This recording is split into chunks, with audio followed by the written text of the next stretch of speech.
નમસ્કાર, ન્યૂઝ 18 ગુજરાતીમાં આપનું સ્વાગત છે। હું છું આપની સાથે સંધ્યા ને દિલ્હી મહાસંગ્રામનું આજે પરિણામ 699 ઉમેદવારોના ભાવિનો થશે ફેસલો। તમામ 70 બેઠકોનું આજે પરિણામ 11 જિલ્લાના 19 કેન્દ્રો પર મતગણતરી ચાલશે। તો કેન્દ્રો પર ચુસ્ત બંદોબસ્ત ગોઠવી દેવાયો છે। મતગણતરી શરૂ થઈ ગઈ છે। પહેલા બેલેટ પેપરની આ મતગણતરી શરૂ થઈ છે। 70 બેઠકો માટે 60.54% मतदान थयुं छे। 5મી ફેબ્રુઆરીએ યોજાયું હતું मतदान। 1993 માં ભાજપે 49 બેઠકો જીતી હતી।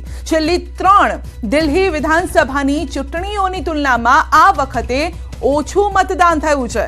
આ વખતે 60.54% લોકોએ મતદાન કર્યું છે, જ્યારે કે 2013 માં 65.63% મતદાન થયું હતું। 2015 માં 67.12% મતદાન થયું હતું।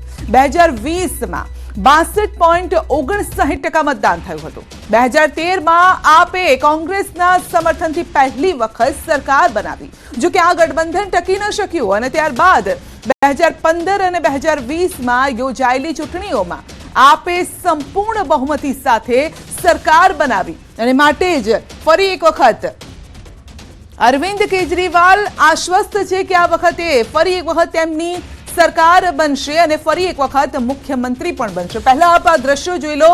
બેલેટ પેપરની અત્યારે મતગણતરી થઈ રહી છે। પડે ખબર આપને જોવા મળશે ન્યૂઝ 18 ગુજરાતી પર। તો દિલ્હી મહાસંગ્રામનું આ જે પરિણામ છે, ત્રણેય પાર્ટીએ તાકાત ઝોંકી દીધી હતી, પરંતુ મુખ્ય જે પાર્ટી આ વખતે દેખાતી હતી તે હતી આમ આદમી પાર્ટી અને બીજેપી।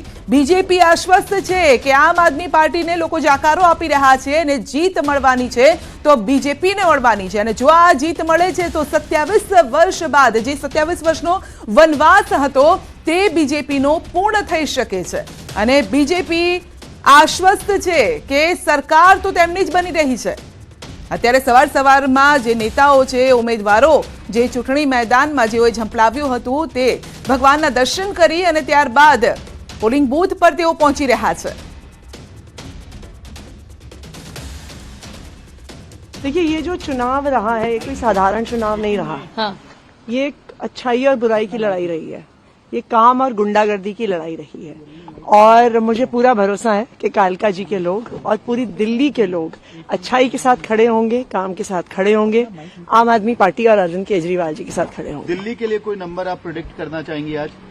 देखिए, हम तो पहले ही कई दिनों से कह रहे हैं कि अरविंद केजरीवाल जी चौथी बार मुख्यमंत्री बनेंगे, भारी बहुमत से बनेंगे और आज शाम तक आंकड़ा आपके सामने होगा। बिल्कुल पूरी तरह से आश्वस्त हैं और सरकार तो बनेगी बनेगी। दिल्ली के लोगों के लिए काम करना है अभी और बहुत कुछ, बच्चों की शिक्षा के लिए और काम करना है।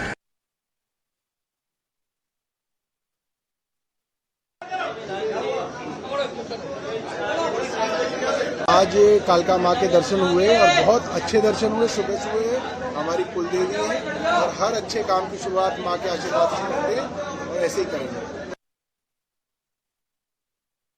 જે વલણ ચાલી રહ્યું છે તેમાં બીજેપી આગળ ચાલી રહી છે। 13 બેઠક પર બીજેપી આગળ ચાલી રહી છે। જો કે આપણે જણાવી દઈએ કે અત્યારે જે ગણતરી થઈ રહી છે બેલેટ પેપરની આ ગણતરી થઈ રહી છે અને બીજેપી આગળ ચાલી રહી છે। કોંગ્રેસ એક બેઠકથી આગળ ચાલી રહી છે તો કાલકાજીથી સીએમ અતિથિ પણ પાછળ ચાલી રહ્યા છે। હાલના વલણમાં બીજેપી 13 બેઠકથી આગળ। આ અંગે જ વધુ અપડેટ મેળવીશું। સંવાદદાતા રચના આપણી સાથે જોડાઈ ગયા છે દિલ્હીથી। તો ગ્રાઉન્ડ ઝીરોથી શું રિયાલિટી છે તે જાણવા માટે અમારા સહયોગી રચના પાસે જઈશું અને રચના પાસેથી જાણીશું। जी रचना, अपडेट क्या मिल पा रहा है? सुबह सुबह बैलेट पेपर की गिनती शुरू। बिल्कुल, देखिए जिस तरीके से आज बेहद अहम दिन है और दिल्ली विधानसभा चुनाव के नतीजे आने हैं और रुझान आने शुरू हो गए हैं और जिस तरीके से अभी तक जो रुझान आ रहे हैं तो उसके हिसाब से अगर हम देखें तो बहुत सारी सीटों पर आम आदमी पार्टी आगे दिखाई दे रही है और कुछ सीटों पर बीजेपी आगे दिखाई दे रही है और सबसे बड़ी बात यह है कि कांग्रेस ने भी एक सीट पर बढ़त दिखाई है। तो अब जैसे जैसे रुझान सामने आएंगे और तस्वीर पूरी तरीके से साफ होती नजर आएगी, क्योंकि लगातार तीनों पार्टियां अपनी अपनी जीत का दावा कर रही हैं। आम आदमी पार्टी की बात करें तो वो सरकार में वापसी की बात कर रहे हैं।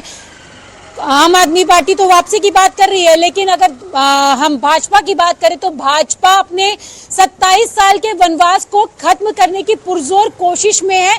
तो अब रुझानों के साथ ही साफ हो पाएगा, क्योंकि धीरे धीरे अभी रुझान आने शुरू हुए हैं और जैसे जैसे रुझान आएंगे उसके बाद पूरी तस्वीर साफ हो जाएगी, क्योंकि लोगों को भी इंतजार है कि लोग जिन मुद्दों के साथ वोट डालने के लिए गए थे वो मुद्दे कितने पूरे होते हैं। तो संध्या, इस पर सबकी नजर बनी हुई है फिलहाल। जी जी, अभी जो अपडेट मिल पा रहा है, रचना 15 बैठक पर अभी बीजेपी आगे चलती दिखाई दे रही है और आम आदमी पार्टी 8 बैठक पर, कांग्रेस 1 बैठक पर। ये जो रुझान आ रहा है अभी बैलेट पेपर के है, असली गिनती तो जब ईवीएम खुलेंगे तब शुरू होगी, लेकिन जो चुनावी मैदान था उसमें क्या कुछ नजर आया? कौन कौन ये 27 साल का जो वनवास है वो पूर्ण होता दिख रहा है? देखिए, 27 साल की अगर वनवास की बात करें तो भाजपा पूरी तरीके से आश्वस्त है और भाजपा ने तो ये दावा किया है कि इस बार भगवा लहराने जा रहा है दिल्ली में। तो अब अगर हम अभी के रुझानों की बात करें तो बहुत सारी सीट ऐसे हैं जिन पर भाजपा बढ़त बनाए हुए, यानी कि रुझानों में आगे चल रही है। चाहे वो कपिल मिश्रा की बात करें या फिर हम दूसरी जगहों पर मनजिंदर सिरसा हैं, वो भी आगे चल रहे हैं। नई दिल्ली से प्रवेश वर्मा, जो कि दिल्ली के पूर्व मुख्यमंत्री अरविंद केजरीवाल के सामने चुनावी मैदान में है, वो भी इस वक्त बढ़त बनाए हुए हैं। कालकाजी सीट की बात करें तो वहां पर जो अभी की आम आदमी पार्टी की तरफ से आतिशी जो मुख्यमंत्री थी वो अभी बढ़त बनाए हुए हैं। तो तमाम ऐसी सीट है जहां पर आम आदमी अभी बढ़त पर है और कुछ सीटें ऐसी है जहां पर भाजपा पीछे चल रही है। अतिशी पीछे चल रही है। अभी जो मिल पा रही है अपडेट, उसको देखते हुए अगर सीएम ही पीछे चल रहे हैं तो आगे क्या होगा? देखिए, अभी जल्दबाजी होगी क्योंकि रुझान अभी आना शुरू हुए हैं, क्योंकि जिस तरीके से आगे पीछे का दौर ये चलेगा, क्योंकि बैलेट पेपर की काउंटिंग अभी यहाँ पर हो रही है, उसके बाद जब एग्जैक्ट पोल शुरू हो जाएंगे और सामने नतीजे आने होंगे तो संध्या तस्वीर तब तय हो पाएगी कि दिल्ली की सत्ता में किसकी सरकार बनने वाली है, क्योंकि तीनों ही पार्टियां पुरजोर कोशिश करती हुई नजर आ रही है। क्योंकि भाजपा तो जिस तरीके से अपने वनवास खत्म होने की बात कर रही है और अगर आम आदमी पार्टी की बात करें तो वो वापसी की बात कर रहे हैं। कांग्रेस भी इस वक्त रिवाइव की ओर है। तो अब नतीजे बेहद इंटरेस्टिंग होने वाले हैं जैसे जैसे समय बढ़ेगा। लेकिन ग्राउंड पर अगर बात हो रही है तो आम आदमी पार्टी और बीजेपी की बात हो रही है। कांग्रेस कहीं भी पिक्चर में दिखाई नहीं दे रही है, क्योंकि पिछले 10 सालों में हमने भी देखा है कि कहां से कहां पहुंच गई कांग्रेस। तो इसके पीछे क्या रीजन क्या मान रहे हैं? देखिए, अगर संध्या हम ग्राउंड रिपोर्ट की बात करें, जैसे कि हम लगातार ग्राउंड पर थे और हमने लोगों से भी बात की, तो लोगों का कहना था कि अब उन्हें बदलाव चाहिए। बदलाव के लिए उनका कहना है कि जो पार्टी, चाहे वो कोई भी पार्टी हो, जो डेवलपमेंट करेगी, जो विकास करेगी, जनता उसके साथ जाएगी। क्योंकि लगातार लंबे समय से हमने देखा एंटी इनकम्बेंसी का माहौल भी देखने के लिए मिला।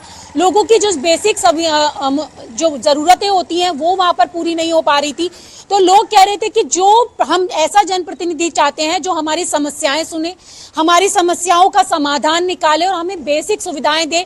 तो ऐसे में तीनों ही पार्टियों ने जनता को ध्यान में रखते हुए अपने अपने मैनिफेस्टो और बीजेपी की तरफ से जिसे नाम दिया गया संकल्प पत्र वो दिया। और आधी आबादी जो कि महत्वपूर्ण योगदान निभाती है, उनका भी यही कहना है कि हमें डेवलपमेंट चाहिए, विकास चाहिए, बच्चों के लिए अच्छी एजुकेशन चाहिए, क्योंकि मुफ्त की जो चीजें हैं वो कब तक काम आएंगी। आगे वाले समय में तो हमें ऐसी चीजें जो बात है उसे देखते हुए मुझे गुजरात में जो इलेक्शन